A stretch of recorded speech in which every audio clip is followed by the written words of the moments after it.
Hello and welcome again to another episode of Battle Ready. Ready. And, there have just been so many Battletomes recently. So very many.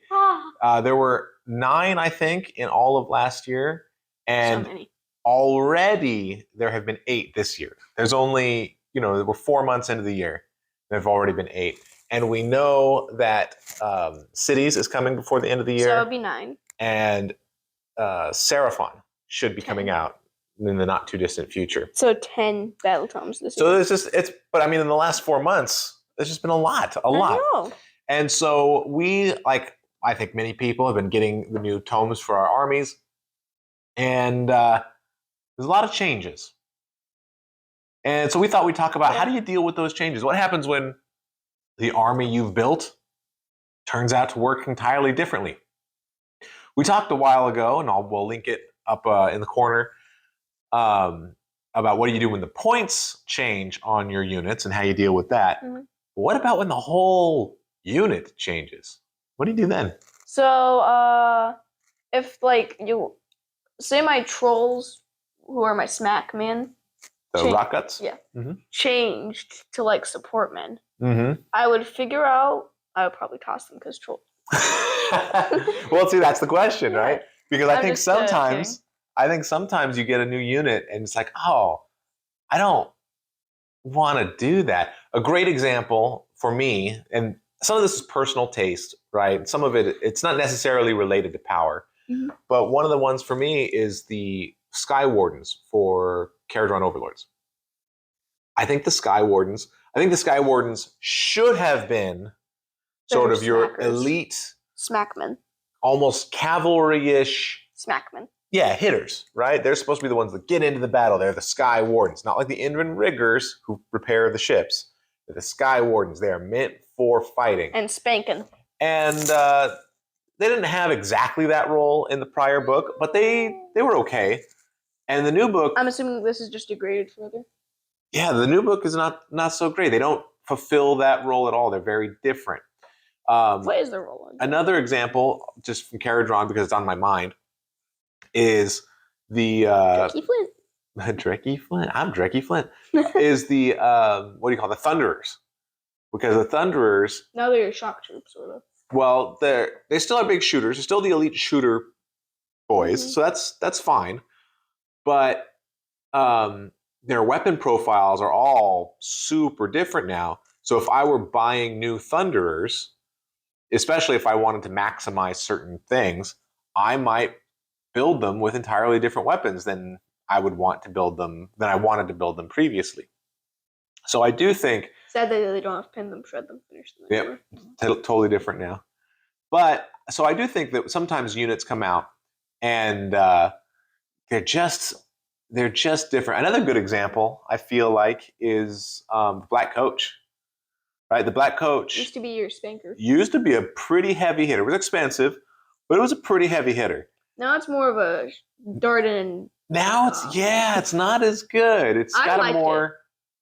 Well, no, I'm not saying it's bad. I'm just saying it's different, right? It's got a more specialized role and one that maybe isn't justified by its point cost, but it's different now, right? Mm-hmm.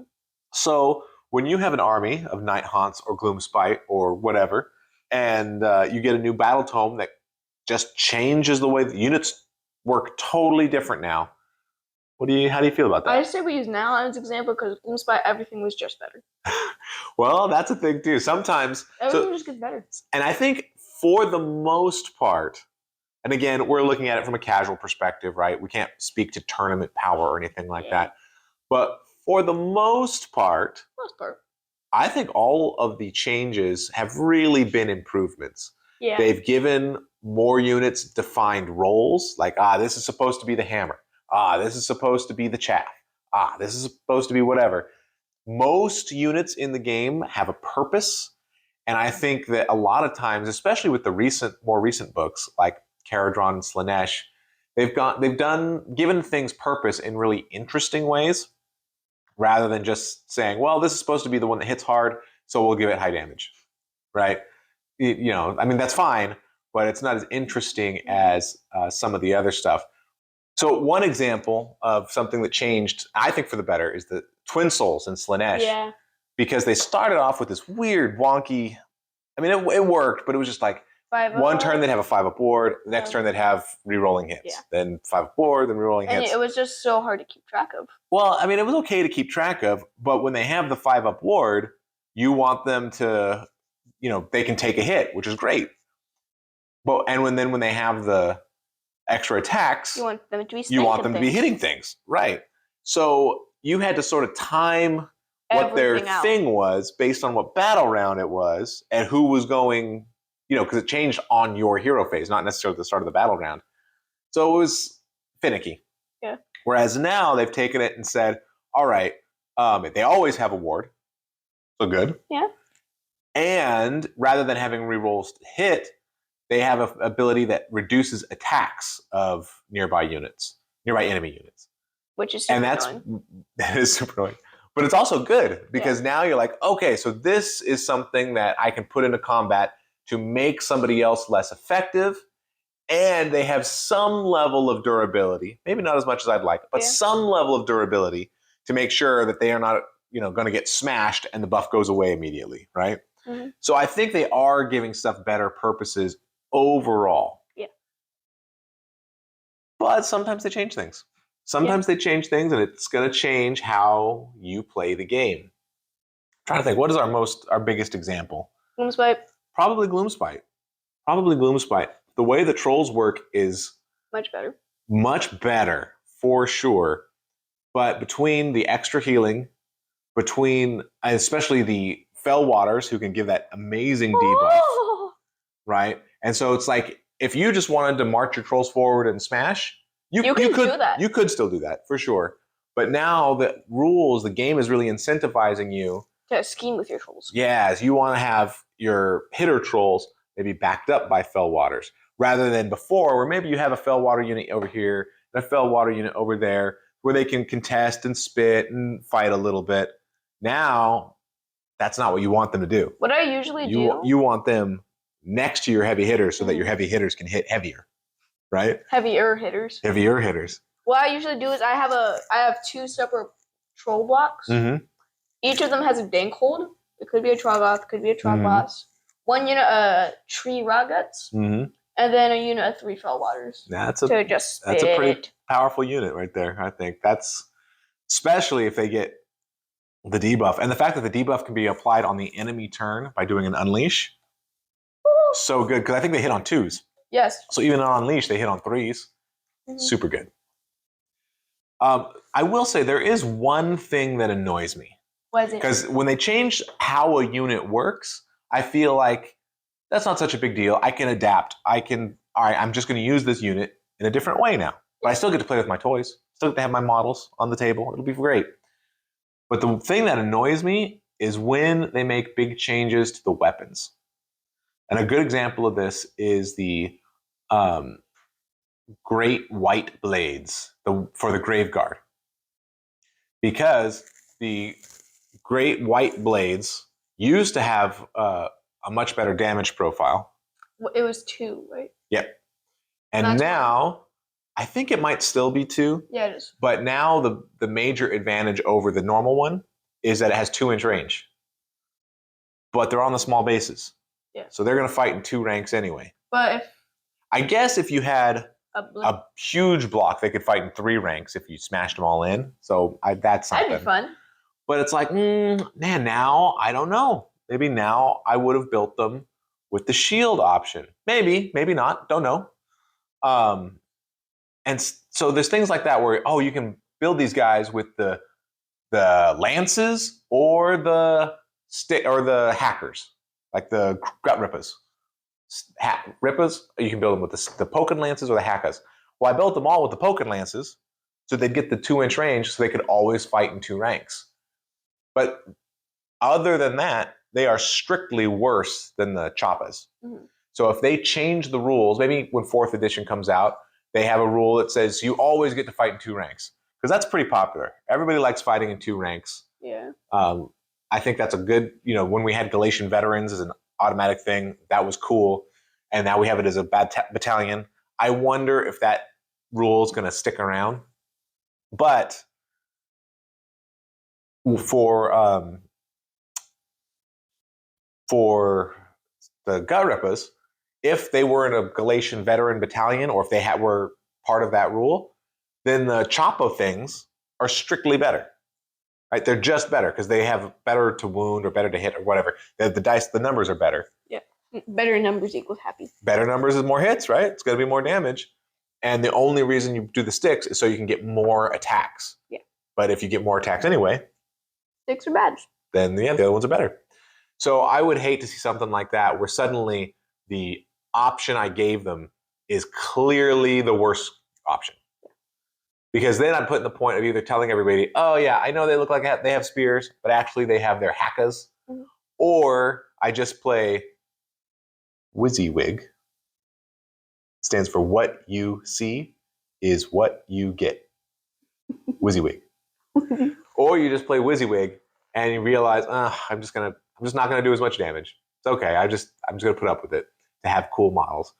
So that annoys me when that happens. Luckily, that hasn't happened a lot.